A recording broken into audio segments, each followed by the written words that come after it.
TikTok, I feel it's awesome in like getting you viral and Yeah. stuff, but then how you choose to work with that viral, that viral little moment, um, is very, very crucial at that time because it's so sporadic and it's so like, you could be high and an immediate low on TikTok and stuff. So it's very nerve-wracking at times. Yeah. Bringin It Backwards. Hey, Grant, what's up, man? I'm Adam. What's up? Nice to meet you, Nice Grant. to. Well, this is a podcast about you and your journey in music, and we'll talk about the new songs you have out and what you have coming up. Hell yeah. Cool, dude. So first off, I always ask, where were you born and raised? I was born in Australia, so Sydney, Australia, Western Sydney, and pretty much been there my whole life up till the last few days. Now I'm here in America. Oh, really? You just moved here? No, I haven't moved here, but I am just here for quite a bit this year. Oh, So yeah, okay. That's awesome. Whereabouts in the US are you right now? I'm in LA. Oh, okay. Cool. Yeah. Very, very cool. And you're Filipino, correct? Yes. Yes. Okay. My wife, her mom is from Manila and moved here when she was 12. Oh, true. Is she like half? My wife is half. Yeah. Yeah. Yeah. Yeah, Yeah. yeah. Yeah. My Yeah. That's wife is half.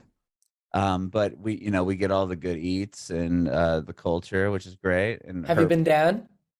no, I have not. Okay. Yeah. Yeah. She has an Yeah. older brother that has, but even she hasn't gone. But her mom always says, "Well, we're all, we're gonna all go. We're all gonna go." So Ah, I'm excited. you need But to. Yeah. yeah, yeah. But we get the beefsteak and we get the whole all the great eating. And her mom just Nice. yeah, yeah, it's a good time. But yeah, so I thought that was pretty rad. So have Yeah. you? But you were born and raised in Australia. Did you ever go back to the Philippines?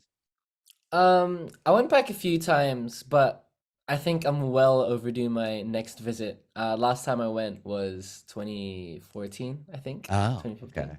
So were Quite a your while. both your parents from there and they moved to Australia or Yeah. Yeah. okay. And so you were born there. Do you have any siblings? Like when did they move to Australia?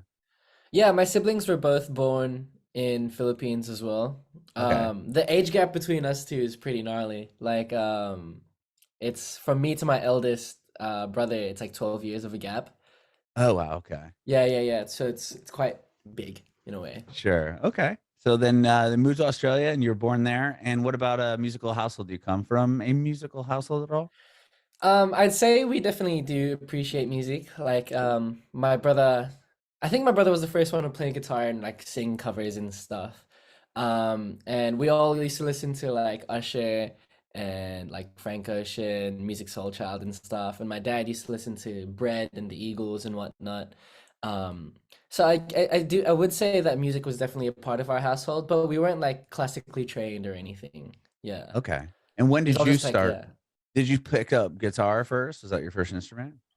I tried to, but then I couldn't pick it up first try. So then I did ukulele for quite a Oh, bit when I was like okay. 12. Yeah, yeah, yeah. Uh-huh. When I was like 12 to 14. And then I picked up the guitar and learned my first song at 14, with help from my siblings and stuff. But yeah. Okay. Was that what kind of drew you to it? Is your older brother playing or no? Oh, it was definitely my choice because I knew that I played guitar, ukulele, but I was like, I want to do what they're doing. I want to do what my siblings are doing. I don't want to play guitar. So I was like, I have to focus, hone into it. Okay. What like early on, like going to ukulele, were you just like what drew you to wanting to play? Was it from them? Or was there like a Yeah, musician or artist or anything you were into? You're like, oh wow, it'd be cool to no, do it was this. definitely from them. There's a bunch of covers of all of us like on YouTube, probably when I was like 5 years old, or even some even younger. Yeah, Oh so that's like wow. so that's for you guys to dig and whatnot. Um, but yeah, it was definitely inspired by them to want like to have the want to play. Sure. And you started on YouTube really young too, right? Like that was kind of the Yeah, first. And were you doing music covers? Is that where you started? yeah. So I did do covers like pretty much my whole for the whole first 2 years of me like rising in my career type of thing, blah blah blah. And yeah, 2019 is when I started taking it seriously, I'd say. Okay. And before that, you were just doing, but did you build like a pretty solid following on YouTube or Yeah, I'd say beforehand, or it's no, or did that come later? yeah, I'd say it was very substantial, the following. But yeah, it was mainly built up through the covers and stuff, and then the songwriting came afterwards. Okay, so you went from covers. When did you start writing your own songs? Um, there was actually a song that I wrote when I was like 6 years old, somewhere there. Um, and then I'd say that I was in this youth group, basically part of this youth group, and they had like a songwriting competition thing, and I Mhm. went to enter it, and I thought my song was actually really pretty damn good, right? Sure. I thought it was all right, but then I didn't win because they said that I was doing like runs and stuff. But I'm like, hey man, the runs were only like little feelings. They're not part of the song. Like that's not Mhm. part of the song. So I ended up winning. Um, and anyways, I thought it was a pretty decent song, so I was like, I reckon I could do this. So I just kept experimenting, kept like pushing myself to write more music and stuff. Mhm. And that was like 2018, 2019, so not too long ago. Okay, yeah. So yeah, not a whole lot of time, but I mean the following you've built and the plays that you have, and it's really impressive. When it comes to that, what was like the first? I mean, when you started writing songs, you're like, okay, I like this, so I'm going to keep doing it. Was there another like what was the next kind of validation that you received? Like, was one of your songs like viral, or like what kind of kicked off your career? Um, I'd say following that, I started writing more music and just showing it to my mates and stuff. And Hmm. at parties and whatnot, I'd bring it out and they'd be like, "Oh shit, these are actually really good." And I was like, "Really? You think so?" So then I started uploading that to Spotify and stuff, and even my YouTube following, the tight community that it was, they really agreed as well. I don't think it wasn't up until Cherry Wine when it Mm, started to actually go viral per se. right, blew up at that point. Um, yeah, because Cherry Wine at this point, is on its way to 100 mil. I'm not sure if it'll actually hit it. And it's also, leaked out into my other music as well. So it's good. It means that, my other music kind of follows, the whole viral thing. Yeah, but I mean, even before that, right? You had some songs that had multiple millions of plays. Yeah, I would say so. Yeah. So it's like, yeah, that one is close to 100 million, which is like mind blowing. But even like before that, to put up a song and get, I'm just looking at like even the early like demos, the demos about Love EP that you put out, right? I mean, there's songs on there that have 27 million, 6 million. Like, were Yeah. these like like pretty early? Were the songs hitting for people? I'd say that during the time like prior to Cherry Wine getting viral, I think I had like two songs hit a million, or maybe just Mhm. one song hit a million. And then Cherry Wine kind of brought the audience towards, All the older everything else. songs. Yeah. Okay. What was it like having like that? Those early songs hit a million plays. That much, it's like whoa. Like, Yeah, it was really, really cool. A lot of those songs definitely sit in a very, very special place in my heart. Especially a lot of those earlier ones were just written on like GarageBand and stuff. And like not even mastered or mixed, and I was just like, "Yep, distro kid, thank you." Yeah, oh, really? So you just made them yeah, yourself, threw them up on DistroKid, and then they went up on whatever Spotify or the other yeah, platforms, and it just mm, went wild for people. yeah, pretty much. And a few of them actually, since I didn't know how to mix and master and stuff, I didn't, I didn't like what it sounded like when it went up onto Spotify or something, because the compression and stuff. So I had Right. to take it down a few times and re-upload, listen, and then take it down and re-upload. It was just funny. You're Yeah. using it as like a test. Okay, let's see if the Yeah, compression's good. I had Okay, we'll no pull it idea. down. I've searched it up so many times, like how does the something work on Spotify, and I couldn't figure it out, so I just winged it. But now, we have people helping me out, which is very lovely. Oh, Yeah. sure.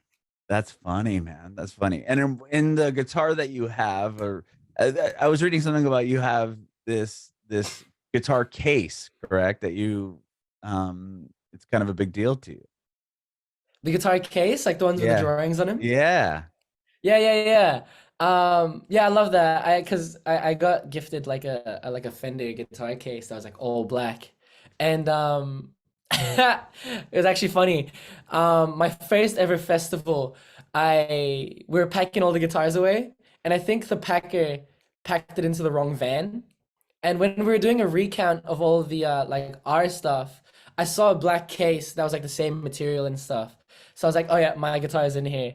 So we drove down like another 3 hours to the next venue, and I was like, fuck, like where's my guitar? Sorry, I'm allowed to swear. Yeah, of course. Okay, cool. I was like, I was like, fuck, where's my guitar?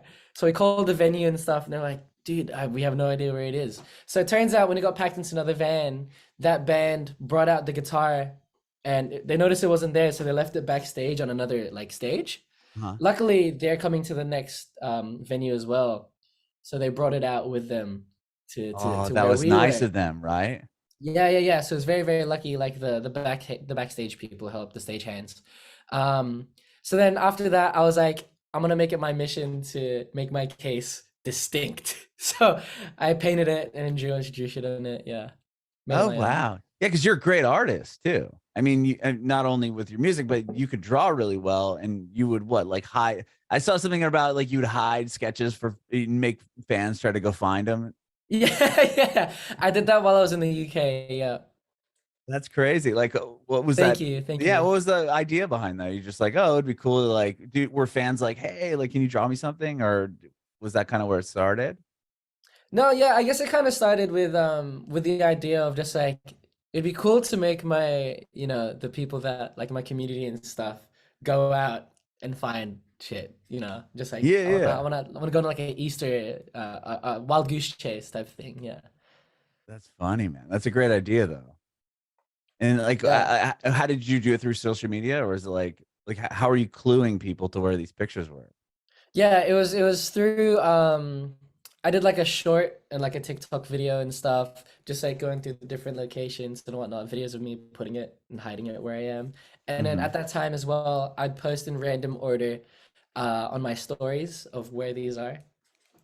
So it Oh, kind of okay. worked in handy, yeah. Yeah, and when people would find them, when they post it to you, and you would share it, like, oh, so and so found the this piece or this picture. Yeah. I have a very, very big gut feeling that there was potentially one person that went around all of them in one day, but Oh, I have no idea. really? I did receive a few different photos, but in my head I'm just like, I really hope that didn't happen. Like I really hope that didn't Yeah, happen. yeah. And then he's got them up on eBay. He's like, here's all the all the artwork done done by Grant I'd be like, in one book. you ass.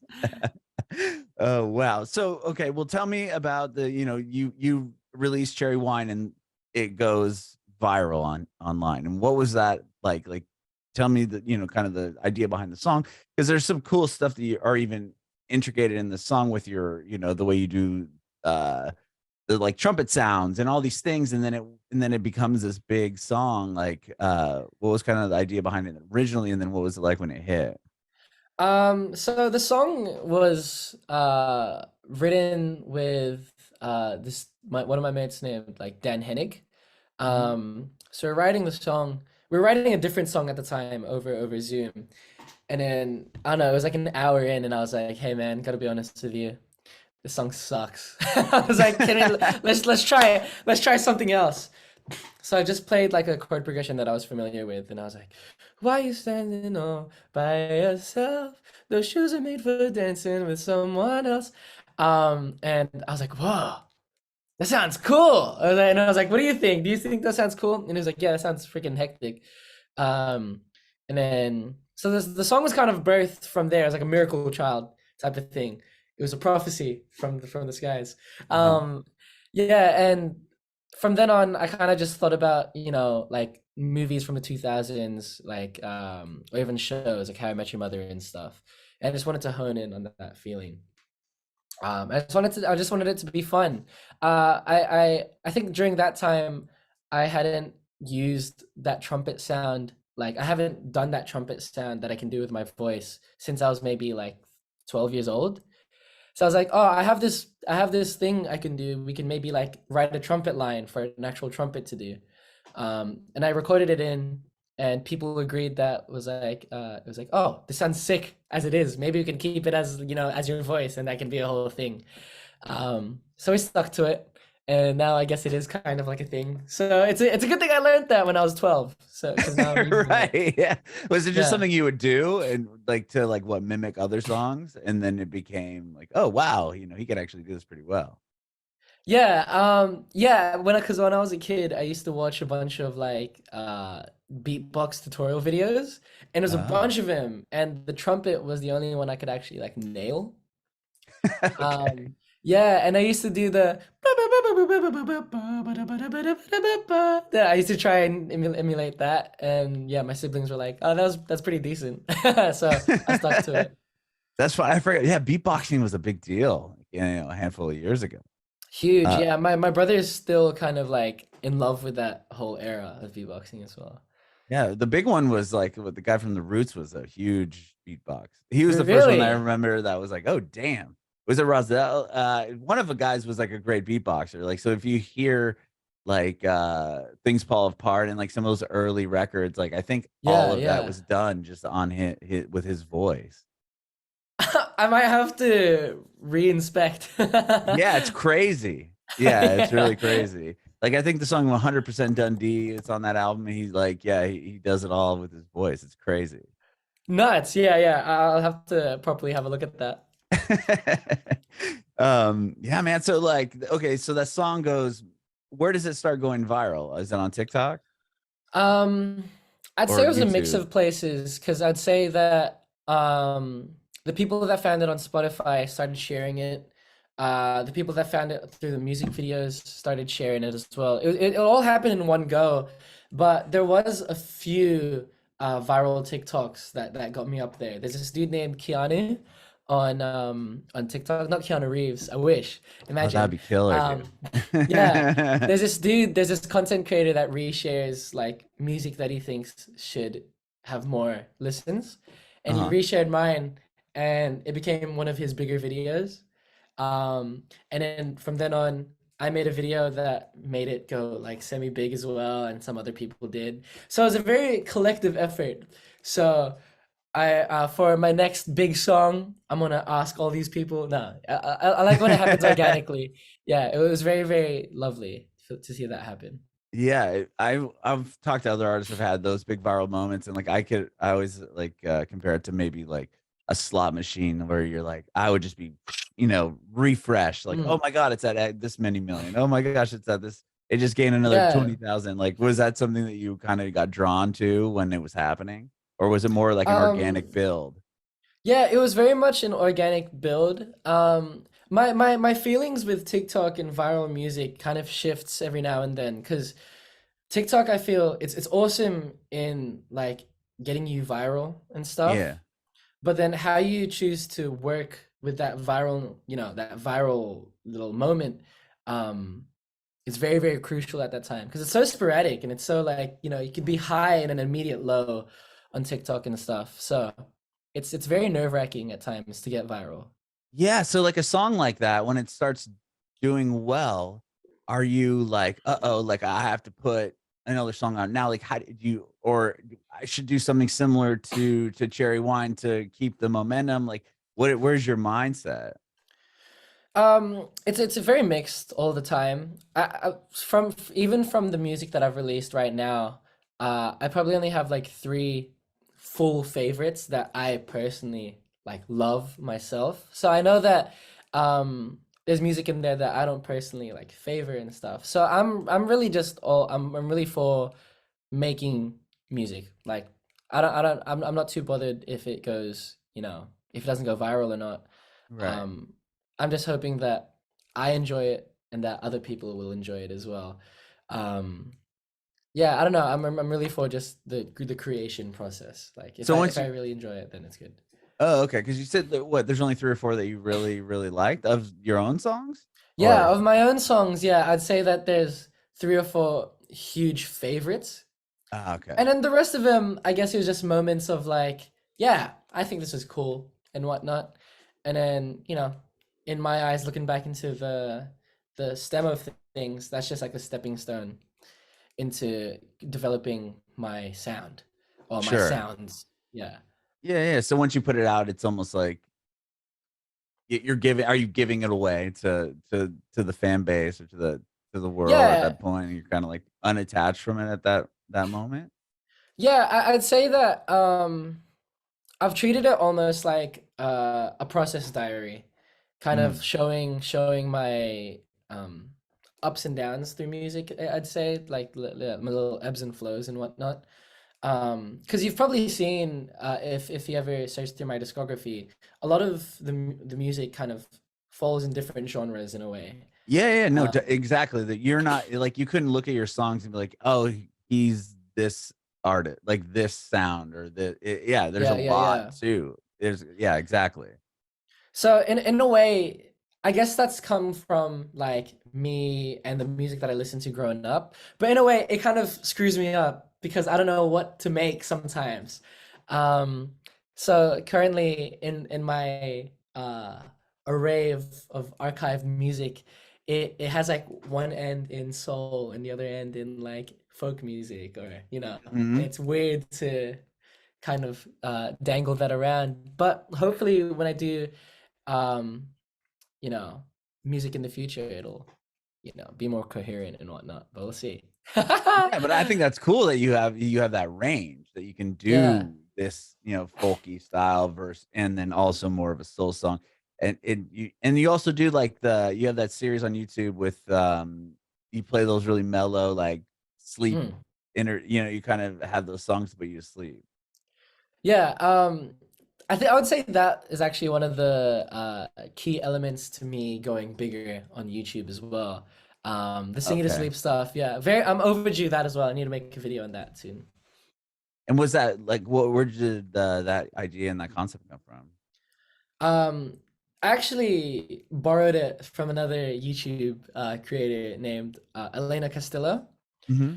She used to do it as well, but her ones were purely a cappella, so just her and her voice.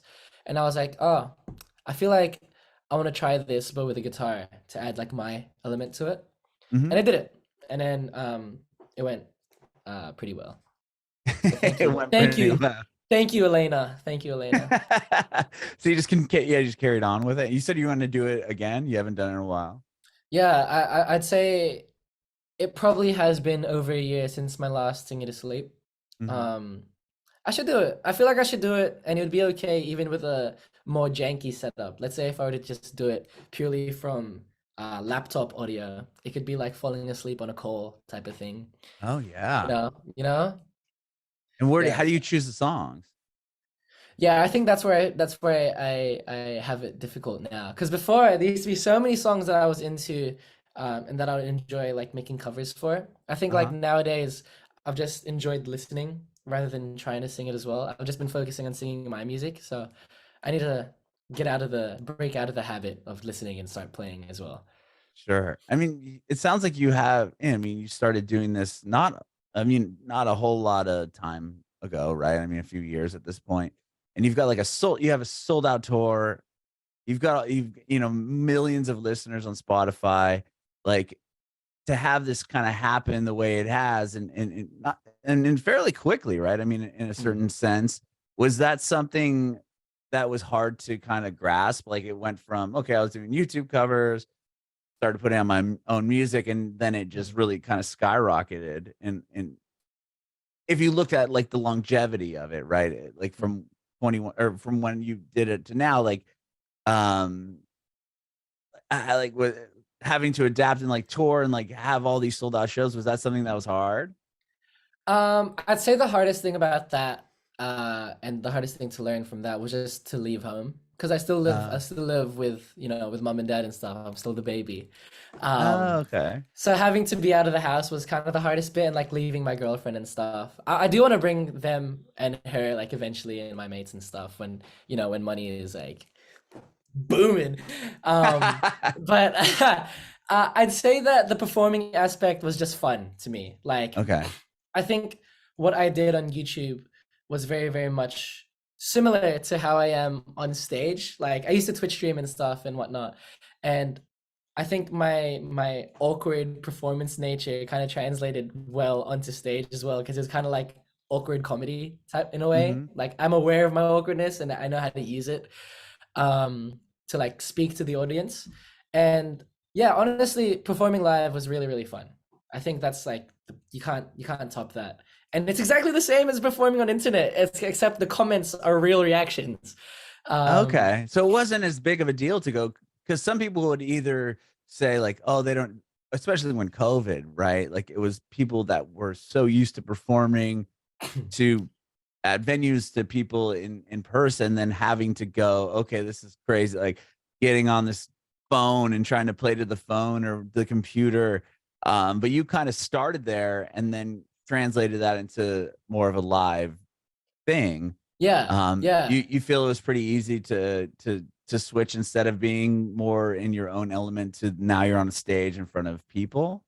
Yeah, I'd say so. I'd say that was yeah, fairly second nature for me to do that. I think um my act as Grent Perez, like who I am, kind of lends itself to not taking myself so seriously in a way, like Mhm. especially on stage. Because in a way I do trust my voice and my performance and not so much my playing ability. I'm kinda I'm okay at guitar. I'm okay at guitar. But yeah, I'd say that my performance really lends itself to not taking itself so seriously. So even if there's a few mistakes and stuff, I know that it'll translate into the audience and they'll think it's like entertaining and funny, and I'll play off that in a way. Mhm. Yeah. And you've put out already what, 3 songs this year thus far. Yeah. So there is three songs, part of a whole which will be coming out soon. It'll be an EP releasing rather soon, Uh, rather soon. That's exciting. So when did you start working on the EP? Because the first one you put out was Old With You, right? Yeah, that was with Okay. Old With You, which feels like quite a while ago now. I feel like I have to remind myself that that song came out this year. I started working, yeah, I started working on the EP, um, I'd say well within the last 2 years, majority last year. Um, and yeah, I don't know. I think it was just during a time when coming out of lockdown and stuff, I feel like everybody was just reflecting. Um, Mhm. and I felt like, yeah, I was just reflecting on who I was um, as a kid, like that I'm never gonna get those times again, especially leaving to go to, Europe and America and stuff. It must feel so weird for my parents to watch me like leave the house and watch me grow up. Um, and I guess there was a need for me to just extend back to my childhood, like my childlike behaviors and my roots and whatnot. Mhm. So this EP is gonna be called "When We Were Younger." Um, so it's kind of cute. There's 6 songs in there. I kind of wish there was more songs, but maybe there'll be a part two in the future. Who knows? I love that. With even real quick on that topic you kind of just brought up with leaving your family and I mean, when you finish high school and go to university, was this something that your parents were supportive of? Like, you're going into an industry that's really not, you know, I didn't you a 9 to 5, work for Yeah, this corporation and blah blah blah blah blah. It's like anything in the kind of creative realm is very it's subjective to yeah. what people think. And was that something that your family was on board with? Were they cool with the fact that you wanted to pursue music? It was a mix of both because so I finished high school, moved into university, and for uni, I was taking up design, like industrial design. It was like Hmm. product design, designing shit and whatnot. Um, and I enjoyed it. I did enjoy it. But at the same time, YouTube was going well, and I think my parents were seeing that I was able to make like money off YouTube and stuff. I think so long as they knew I wasn't like wasting my time and I'm actually pursuing something, they were happy. But You're okay. um, so I was in uni for like 3 weeks. So I just looked at it. I dropped out after 3 weeks because my teacher told me like I was like the weakest link in my group project. So I was like, screw this. Like I was like, screw this, I'm out of here. I'm gonna do music and stuff. And my parents were like, whoa, I was like, are you sure? Like, you don't want to at least like try being a nurse or something? Um, Of course. and yeah, I know the bloody. I'm sure that your wife would have like some sort of like philo stigma with that as well. Oh, of course. Yeah, and my wife's parents or my yeah, so my mother-in-law and there's like 14 people or 14 siblings in her family, and Damn. a lot of them lived in San Diego, and there's a lot of people in the medical field, and the Yeah. and also military was another big one. Yeah, yeah. Such a strange combo. Like it's really to serve, which is really Yeah, awesome. It's a cool dynamic to have. Like it's a nice mentality to have as like Filipinos and 100%. stuff. Yeah. Um, so they did ask if like I was sure, and I told them like just give me like 2 years. Like I'll go back into uni after 2 years if I don't go anywhere. Um, and it's still, it's coming up to that 2 year mark now. And I'd say that we're doing relatively well. I was gonna say, yeah. I don't think you Yeah. have to go to nursing school anytime soon. No, I would love to go. I would love to complete a degree later, like far in the future. Yeah. That'd be fun. That'd be so fun. Yeah, once you got just kind of as a hobby, like, oh, yeah, just to do it type thing. Yeah, yeah. That's funny. Well, okay, so when you start working on the EP, was there like, did you know it was going to become like a project? Was there like a through line to all the songs? Or I mean, because you were talking about earlier how your songs don't kind of sit in one genre, like, but when it came to putting a project together, was that something that you had in mind, or was it like, oh, I just like these songs and they're gonna Yeah, go this way? I'd say as soon as the rules were, lifted in Australia, and I could start like writing music with other people again, or like even just being in the same room as people. Um, I think that concept of growing up came into fruition with these two dudes that I worked with, Lola and Luke. We kind of like were in the studio just like recording, and we're like, screw this, let's go like get a coffee and sit in the park or something. And we sat for 4 hours in the park, and I had a ball with me, and we played with the ball and stuff. And I think, yeah, being in the grass, like sitting in the grass next to like a primary school, an elementary school, sorry, Mhm. just really made me get into the feeling of, when we were younger. And so we wrote that song when we were younger, and it had that bossa nova feel. Um, and sorry, I kind of strayed away. What was the question? Oh no, you were answering it. It was just like, was there kind of a through line to the project, or was it like, when you with an EP or an album, there's sometimes like a uniform kind of like through line to all the songs that make it okay. These are all Yeah. kind of cohesive. Yeah, yeah, yeah. So there is definitely a cohesive story. In the way that the EP will be ordered, there is a story there within itself. It'll have its like high moments and a drop off, and then another high moment, and then a finish. Um, and yeah, I guess it kind of just explores this whole narrative of nostalgia, whether it be through childhood, like friends, heartbreaks, growing older with someone, so it kind of looks into the future as well, and even just like family and stuff too. Mhm. And you also make like some cool little, these videos that go along with the songs as well. Yes, I'm really, really proud of that. For this one, there will be visualizers, or as I call them, mini music videos on YouTube. And a handful of those, like majority of those, were actually shot by me. And it was the first time I was actually behind the camera and stuff. So it felt really, really cool to kind of man the camera in that aspect. And it was cool. I edited it and stuff, and then color graded. And then the other ones were shot with my mate's Pretty Boy from Sydney. Yeah, they're cool. I mean, like and it kind of goes through that same idea, right, of childhood. I mean, there's a box of toys, and you get Yeah, little army guys, or the dog, yeah. because the one that you just put out, like, was that like, tell me about the concept behind that, and was it just something that, did you find this box of your old stuff and you're like, oh, it'd be cool to kind of film this? Yeah, well, I think I got so that dog toy I had when I was like 6 years old. So I've had that one for quite a long time. But the other ones, I knew that I wanted this EP to be about like childhood and stuff, obviously. So Mhm. I went out and bought toys that I felt kind of resembled that. The in the future ones, there'll be 6 dinosaurs as part of the visualizer, and the 6 dinosaurs represents my mates from Australia as well called Six Stack, which is like it came from like a game that we used to play, and we used to like all join up and stuff. So that kind of correlates to them. So there are little Easter eggs that I know within myself type of thing. Yeah. That's cool. So you already have the ideas done for the whole EP and the videos and everything. Yeah, yeah, pretty much. And there'll be a few music videos coming out very soon as well. So we'll see. That are so different than the visualizers. Yes, yeah. Oh, awesome. Okay.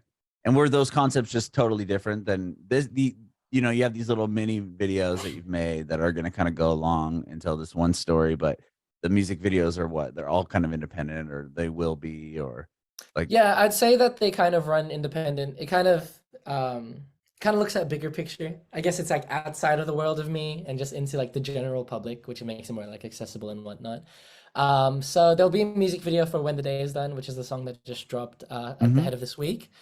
And it kind of relates in a way to my dad, because my dad loves that song so much, that whole disco thing. So that music video kind of takes place with someone acting as my parents in a way, and my dad's like just dancing through the whole song. Yeah. So that's a little hint to that coming out soon. That's awesome, man. Well, thank you so much for doing this, Grant. I appreciate your time today. Oh, of course. I hope you enjoyed the answers and stuff. Oh, no. Your story's awesome, man. It's so cool to, everything you're doing. I love the little scavenger hunt with your art. And I also saw another thing about you. You brought a little pet rock around with you and gave it to a fan. Just those cool little things that you do, not only for just for your fan base and the people that support you. I think that's a rad concept. Yeah, thank you, man. Yeah, I really do want to just like give back. Sometimes I feel like I hold off, but I do really, really want to make sure they know that I appreciate them. That's awesome, Yeah. dude. Well, I appreciate your time. I have one more Thanks. quick Yeah. question for you. I want to know if you have any advice for aspiring artists. I'd say from the get-go, stay relatively experimental. Don't just stick down to one sound. Experiment with what sounds nice with your voice, not just what sounds nice in general. Make it really make it for you. And I'd say, yeah, those two things are what's really, really important. Bringin It Backwards.